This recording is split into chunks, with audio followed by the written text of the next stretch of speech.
Hello viewers, how are you viewers. देखिए, आज आपको मैं लाइव रावण दहन दिखा रहा हूँ मेरे शहर का 2024 रावण दहन। यानी कि भगवान राम ने विजयदशमी के दिन रावण पर विजय प्राप्त की थी और बुराई पर अच्छाई की जीत का प्रतीक है रावण दहन, दशहरा का पर्व।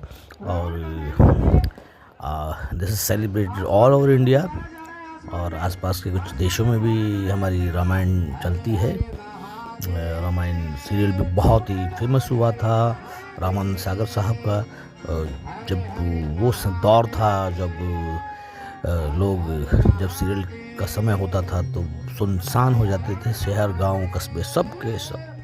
इतनी पॉपुलैरिटी किसी सीरियल की नहीं देखी गई जितनी कि रामायण सीरियल ने पहली बार इतिहास में ये एक पॉपुलैरिटी दर्ज की थी। तो देखिए, रावण दहन अभी चल रहा है। रावण दहन होगा अभी और कुछ आतिशबाजियाँ चला रहे हैं वो लोग, मैनेजमेंट वाले लोग। और बार बार और देखिए आकाश में आतिशबाजी किस तरह से कितनी सुंदर लग रही हैं और बार बार अनाउंस किया जा रहा है कि ये जो आतिशबाजियाँ हैं ये जो है पॉल्यूशन फ्री है, नॉन पॉल्यूटेड है। और कितनी भीड़ है। देखिए, आज भी लोग रावण दहन के समय श्रद्धा लोगों की देखिए कितनी प्रबल है कि इतनी भीड़ बच्चों के साथ, छोटे छोटे बच्चों के साथ मैदान में लोग जमा हुए हैं, खड़े हैं और प्रतीक्षा कर रहे हैं कि कब भगवान राम रावण का वध करेंगे और रावण को गिरा देंगे। और आपको पता है कि रावण के 10 सिर थे और 10 सिरों को काट दिया जाता था तो भी रावण जिंदा रहता था, दोबारा वो सर लग जाते थे क्योंकि उसे ब्लेसिंग्स थी, आशीर्वाद प्राप्त था। उसके बाद विभीषण जो कि भगवान राम की शरण में आ गए थे, उन्होंने बताया कि महाराज इसकी नाभि में जो अमृत कलश है उसको ख़त्म कीजिए, वहाँ तीर मारिए। तो इस प्रकार से भगवान राम ने विभीषण के सजेशन पे, सुझाव पे रावण की नाभि में जब तीर मारा तो रावण जो है अपनी गति को प्राप्त हुआ। और कहते हैं कि वो सदगति को प्राप्त हुआ क्योंकि भगवान के हाथों से उसकी मृत्यु हुई थी। तो रावण जो है सदगति को प्राप्त करके भगवान के लोक में ही चला गया। और रावण को कहते हैं कि वो बहुत विद्वान था और लेकिन कुछ बुराइयों ने उसको जो है पतन के कगार पर ला दिया। और कहते हैं कि उससे पहले भी रावण को कि जब पहले जन्मों में कभी जय विजय हुआ करते थे भगवान विष्णु के द्वारपाल, तब उनको कोई अभिशाप मिला था, कोई श्राप दिया गया था किसी ऋषि के माध्यम से। तो कहते हैं जन्मांतरों तक जो है वो श्राप जो है चलता रहा।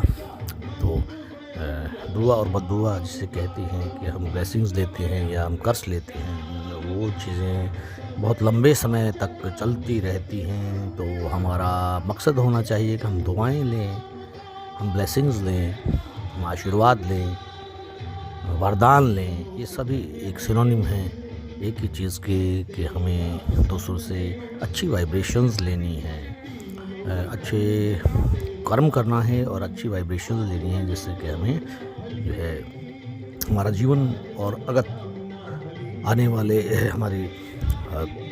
हमारे जो जन्म हैं उनमें भी हमें उन आशीर्वादों का, उन ब्लेसिंग्स का जो है प्रभाव हमारे आने वाले जीवनों में भी पड़ता रहे।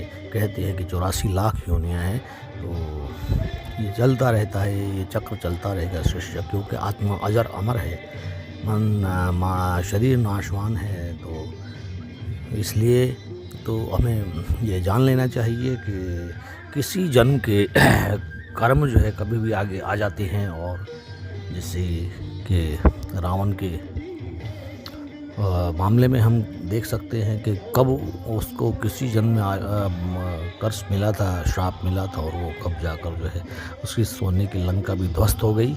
उसकी सारी जो है ज्ञान, उसकी सारी सिद्धियां और सारी समाप्त हो गई क्योंकि उसने बुराई के मार्ग को अपनाया था। तो बहुत सारे विद्वान लोग भी कई बार जो है गलत रास्ते पर चल पड़ते हैं, तो ऐसा नहीं करना चाहिए। भगवान से बुद्धि के लिए प्रार्थना करनी चाहिए कि हमें सद्बुद्धि दे भगवान। गायत्री मंत्र है, गायत्री मंत्र यही कहता है भगवान शंकर का मंत्र है ओम त्र्यंबकम यजामहे, वो भी यही कहता है कि भगवान हम जो इस संसार रूप यात्रा पूरी करके जाएं, परिपक्व होकर जाएं, हम अकाल मृत्यु ना मरें, और पूरा एक ककड़ी की भांति जब पक के अपने आप गिर जाती है बेल से, उस प्रकार से हम जो है आपकी शरण में आए और हमारा जो है कल्याण हो, कल्याणस्तु। तो हम कल्याण की कामना करते हैं। हमारी जितने भी ऋचाएँ हैं, जितनी भी हमारी प्रार्थनाएँ हैं, सब में मानव कल्याण की प्रार्थना।